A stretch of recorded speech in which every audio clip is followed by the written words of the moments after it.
যার জন্য অপেক্ষা করেছি আমরা, যা বক্তব্য শোনার জন্য অধীর আগ্রহে আমাদের চান্দিনার গর্ব প্রাক্তন মন্ত্রী ডক্টর রেদওয়ান আহমেদ। আসসালামু আলাইকুম। আমরা চান্দিনাবাসী মিলন মেলা 2025-এর উদ্যোক্তা,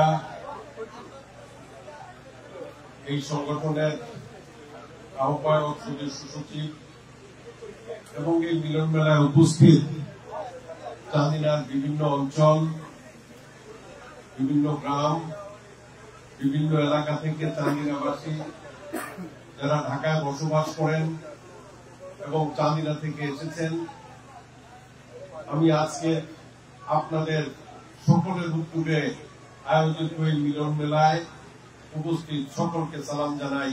আসসালামু আলাইকুম। আমাদের এই চান্দিনা সমিতি প্রতিষ্ঠিত হয়েছে দীর্ঘদিন আগে।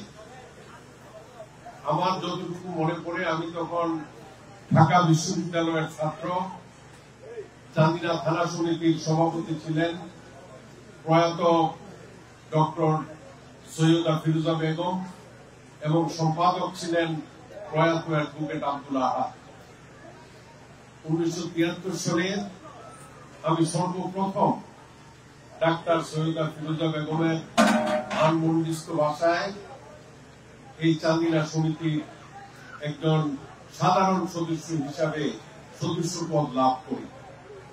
তারপর থেকে বিশেষ করে আমাদের চান্দিনা থানা, পরবর্তী পর্যায়ে চান্দিনা উপজেলা, যারাই ঢাকা শহরে বসবাস করত, সবাইকে নিয়ে এই সমিতি আস্তে আস্তে আস্তে আস্তে অনেক একটা বড় সাম্প্রদায়িক সম্প্রীতির প্রতিষ্ঠান হিসাবে প্রতিষ্ঠা লাভ করে। আমার মনে আছে, ইরশাদুল হক সাহেব যখন জীবিত ছিলেন, আমি আমার রাজনৈতিক জীবনের পাশাপাশি নিজে বেঁচে থাকার জন্য আমার একটা ব্যবসায়িক জীবনও আছে। তো আমার একটা অফিস ছিল আপনার গোনা টাওয়ারে। ইরশাদুল হক সাহেব বললো যে আমি তোমার এখানে আসবো, তুমি আমাদের সমিতির কল্যাণে কিছু টাকা দিতে হবে। আমি বললাম যে ভাই কি দিতে হবে? ওকে তুমি যা পারো তাই দিবা। তারপরে ইরশাদুল হক সাহেব আরো অন্যান্য যারা সমিতির নেতৃবৃন্দরা ছিলেন তাদেরকে নিয়ে আমার সেই অফিসে মোনা টাওয়ারে চা খাইতে আসলেন।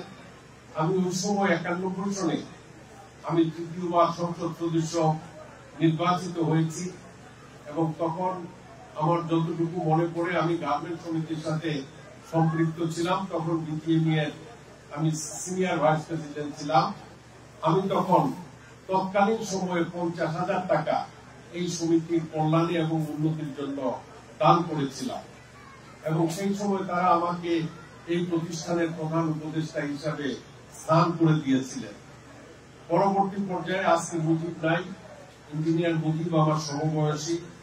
আমি মহিজাল স্কুলে লেখাপড়া করতাম, ও মাধিয়া স্কুলে লেখাপড়া করত।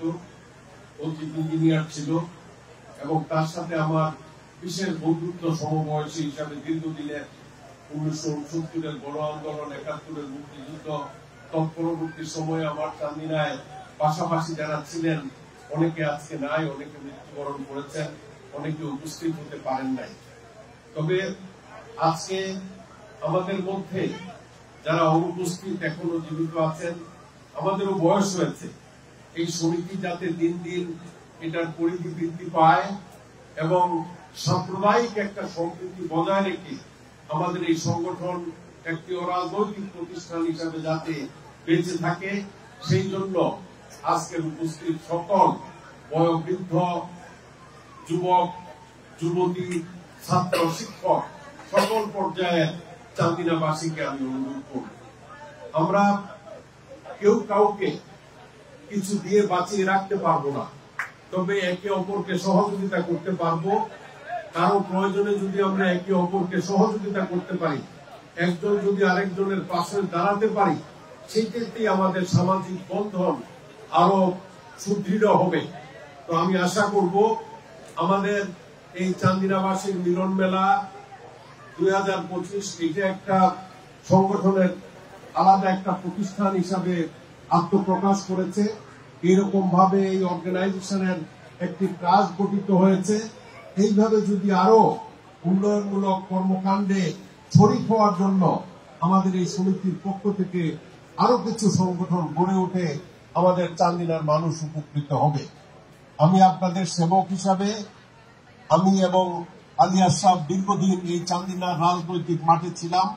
রাজনীতি যার যার, কিন্তু ব্যক্তিগত সম্পর্ক উভয়ের মধ্যে থাকবে, সেটা আমরা সারা জীবন প্রত্যাশা করেছি। আমি একসময় অধ্যাপক আলী আশরাফ 69-এর গণ আন্দোলনে আমি তখন 10ম শ্রেণীর ছাত্র ছিলাম। আলী আশরাফ ঢাকা ইউনিভার্সিটি থেকে লেখাপড়া শেষ করে দাউদকান্দির মোশাররফ হোসেন সহ, মোশাররফ হোসেন তখন মহসিন হলের প্রথম ভিপি ছিল এবং ছাত্রলীগের ভাইস প্রেসিডেন্ট ছিলেন। তাদেরকে নিয়ে 69-এর গণ আন্দোলনে লোকজনকে শরিক করার জন্য চান্দিনাতে যখন মিছিল মিটিং হয়, তখন থেকেই আমি রাজনীতির সাথে সম্পৃক্ত। আমি অধ্যাপক আলী আশরাফের একজন একনিষ্ঠ কর্মী ছিলাম এক সময়ে। তারপরে আমাদের দুই ভাইয়ের মধ্যে বহুবার প্রতিদ্বন্দ্বিতা হয়েছে, কিন্তু এই প্রতিদ্বন্দ্বিতা আমাদের সম্প্রীতিকে বিনষ্ট করতে পারে নাই। আমরা নির্বাচন করেছি, একে অপরের প্রতিদ্বন্দ্বী ছিলাম। নির্বাচন শেষ, আমরা একে অপরের ভাই এবং বন্ধু, সেইভাবেই আমাদের সম্পর্কটা বজায় রেখেছি। বা তৎপরবর্তী সময়ে গত 15 বছরে আসলে আমাদের মধ্যে যেই অবস্থান থেকেই রাজনীতি করুক, সেই সম্প্রীতিটা বজায় রাখার মতো পরিবেশ বা অবস্থা ছিল না। তো যেই কারণে আমাদের মধ্যে সামাজিক সম্প্রীতি অনেকাংশে বিনষ্ট হয়েছে। তো আজকে এই স্বৈরাচারী সরকারের পতনের পরে আমরা আশা করব এই দেশের যুব সমাজ, এই দেশের ছাত্র সমাজ এবং আমরা বয়োবৃদ্ধ যারা আছি, আমাদের এই দেশে সাম্য, মানবিক মর্যাদা, সামাজিক ন্যায় বিচার এর উপর ভিত্তি করে 10ই এপ্রিল 1972 সনে আমাদের যে সংবিধান রচিত হয়েছিল, সেই সংবিধান আজকে সংস্কারের জন্য এবং অন্যান্য সকল কিছু সংস্কারের জন্য অন্তর্বর্তীকালীন সংস্কার কমিশন করেছেন। এই সংস্কার কমিশনের মাধ্যমে আমাদের দেশে ভবিষ্যতে আর কোন স্বৈরাচারের যাতে জন্ম না হয়, কোন স্বৈরাচার যাতে এই দেশে শাসনভার গ্রহণ করতে না পারে, সেই জন্য সমাজের এবং বিভিন্ন প্রতিষ্ঠানের সকলের পক্ষ থেকে এই অন্তর্বর্তীকালীন সরকারকে সহযোগিতার মাধ্যমে আমরা এই দেশকে সুন্দরভাবে পরিচালনার জন্য সহযোগিতার আশ্বাস প্রদান করি এবং আপনাদের কাছেও এই অন্তর্বর্তীকালীন সরকারকে বিভিন্ন কর্মে সহযোগিতার জন্য আহ্বান জানাই। তো আমি আমার বক্তব্য আর বাড়াবো না। আমি এই সমিতির দিন দিন উন্নতির জন্য বহু চেষ্টা করেছি। আজকে যে ট্রাস্টের অফিস, সেই অফিসটাও আমার ছিল। এরশাদুল হক বলার পরে আমি তখন 9 লাখ না 10 লাখ টাকা দিয়ে ওই যে মকবুল হোসেন ঢাকার এমপি ছিলেন, মোনা টাওয়ার, মোনা তার স্ত্রীর নাম, আমি এই অ্যাপার্টমেন্টটা ক্রয় করেছিলাম।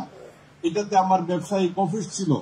তারপরে মুজিব সহ সবাই বলল যে আপনারা আমাদেরকে এই অফিসটা দিয়ে দেন, এটা সেন্ট্রাল সিটির মধ্যে অবস্থিত। তখন মূল্য ধরে আমাকে 3 লক্ষ টাকা না দিয়ে মুজিব বলছিল যে পরে টাকা দিয়ে দেব। তা আমি আর সেই টাকা চাই নাই, এটা সমিতির কল্যাণের জন্য আমি সমিতিকে উৎসর্গ করেছি। এইভাবে আমার তরফ থেকে যদি এই সমিতি বা আপনাদের মিলন মেলা এবং অন্যান্য কার্যক্রমগুলোর জন্য কখনো কোনো সহযোগিতা প্রত্যাশা করেন, আমার যতটুকু সাধ্য আছে, আমি যেইভাবে চান্দিনার মানুষের লেখাপড়া, যোগাযোগ ব্যবস্থা এবং সমাজ ব্যবস্থার উন্নয়নের জন্য চেষ্টা করেছি, যতদিন বেঁচে আছি ততদিন আমি আপনাদের এই চান্দিনাবাসীর কল্যাণের জন্য চেষ্টা করে যাব, এইটুকু আশাবাদ আমি আপনাদের কাছে ব্যক্ত করতে চাই। আমি অত্যন্ত আনন্দিত, আমি অত্যন্ত খুশি যে আপনারা আমাকে স্মরণ করেছেন আজকে আপনাদের এই মিলন মেলায় উপস্থিত থাকার জন্য। আমি সারাদিন আপনাদের সাথে অতিবাহিত করতাম, কিন্তু আমার পূর্ব নির্ধারিত একটা প্রোগ্রাম আছে, সেই কারণে আমাকে চলে যেতে হবে। আর না হয় আজকের এই যুবক ছেলেরা, ছাত্ররা এবং আমার চেয়ে বেশি বয়সের, আমার মনে হয় এইখানে আর তেমন কেউ উপস্থিত নাই। আমার বয়স 73 পার হয়ে 74 বছরে আমি পদার্পণ করেছি।